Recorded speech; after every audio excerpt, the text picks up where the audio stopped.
Sir बहुत छोटे बच्चों में देखा जा रहा है, 1-1.5 साल के बच्चों में बहुत जी। मोटे मोटे चश्मे लग रहे हैं उनको। उसका क्या रीज़न है और क्या समय के साथ वो चश्मे हट भी सकते हैं, और पेरेंट्स को क्या क्या प्रिकॉशंस लेनी चाहिए, खान पान में क्या चेंजेस करनी चाहिए जिससे बच्चों की आँखें तेज हो? देखिए सर, एक तो कुछ हद तक तो मैं इसको जेनेटिक मानूंगा कि जेनेटिक कारण भी हैं, और आजकल अगर हम देखें गायनोकोलॉजिकल प्रॉब्लम्स बहुत बढ़ गई हैं कि पेरेंट्स से थोड़ा पीछे जा रहा हूँ कि पेरेंट्स की हेल्थ के ऊपर एक तो बच्चे की हेल्थ डिपेंड करेगी, जेनेटिक्स इसलिए वहाँ पे बहुत ज़्यादा मायने रख रहे हैं। दूसरा, अगर हम देखें कि आजकल डायबिटीज़ और हाइपरटेंशन की जो प्रॉब्लम है, अब मैं यूएसए की एक स्टडी देख रहा था, उसमें उन्होंने बच्चों को अभी से लेके फॉलोअप किया है सिंस आई थिंक सो 1978 से या 75 से अब तक, और अब वो बच्चे 50-60 इयर्स के हो गए हैं।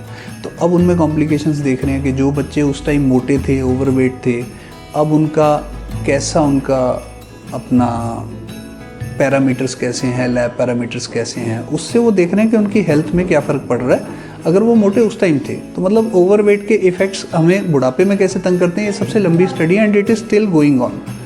तो कोई बोलोगोना स्टडी कुछ ऐसे है।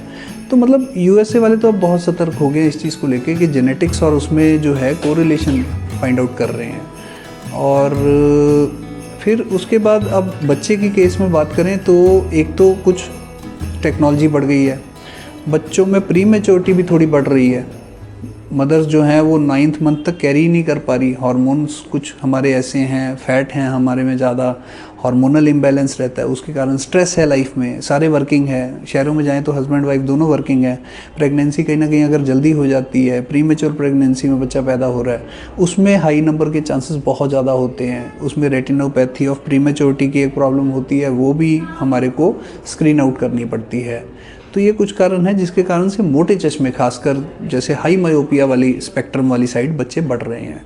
प्लस स्क्रीन टाइम, एक्सपोजर, खाने पीने में लैक ऑफ कमी, जो कमियां हम देख रहे हैं, सॉइल डेफिशिएंट हो गई है, मल्टीविटामिन्स की कमी है, तो उसके कारण से फिर अगेन बच्चों पे थोड़ा बहुत इम्पैक्ट पड़ता है। अब एनवायरनमेंट तो आप जल्दी जल्दी बदल नहीं सकते, अब पॉल्यूशन इंडिया में आप क्या कर लोगे, एकदम से तो कुछ नहीं होने वाला, ये तो लॉन्ग टर्म चेंजेस होती हैं।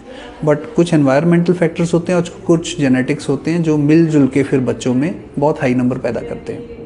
तो इसमें अगर खान पान की बात करें तो क्या क्या इंक्लूड किया जा सकता है फॉर द कि बच्चे की आंखें हमेशा ठीक रहें? देखिए, खाने पीने में तो वही अपने जो एज ओल्ड दादियाँ, सबसे पहले तो जो दादी माँ का जो नुस्खा होता है वो तो यही है कि मिश्री, बादाम भिगोए हुए उसमें मिश्री पीस के और वो दूध के साथ देते थे, तो कहते भी आँखों के लिए बहुत अच्छा है। अदरवाइज़ ओमेगा 3 फैटी एसिड्स जो हैं वो बहुत अच्छे माने गए हैं फॉर विजन। अब जो जैसे फ़िश ऑयल हो गया, फ़िश ऑयल के कैप्सूल्स आजकल बहुत फेमस हो रहे हैं।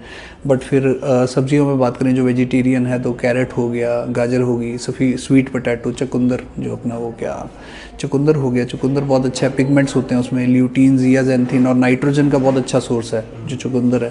तो उसका जैसे जूस वगैरह या कोई अर्क बच्चे को, अगर हम छोटे बच्चे को भी पिला सकें, जस्ट 2-4 चमचे भी पिला दे तो कुछ असर तो करेगा। प्लस फिर मल्टीविटामिन्स बहुत सारे होते हैं आजकल, मल्टीविटामिन्स की ठीक है ज़रूरत मेरे जैसा तो डॉक्टर मानता है कि ज़रूरत है बच्चों को, क्योंकि खाने पीने में कई बार अब ऐसे है ना कि कैरेट में अगर आप मानिए कि जो केमिकल हम देना चाहते हैं वो केमिकल की मात्रा कितनी है, उसके लिए आपको कितनी गाजरें खानी पड़ेगी, ये भी तो देखना पड़ेगा कि अब 10 गाजरें 20 गाजरें एक बार में खाना भी मुश्किल है।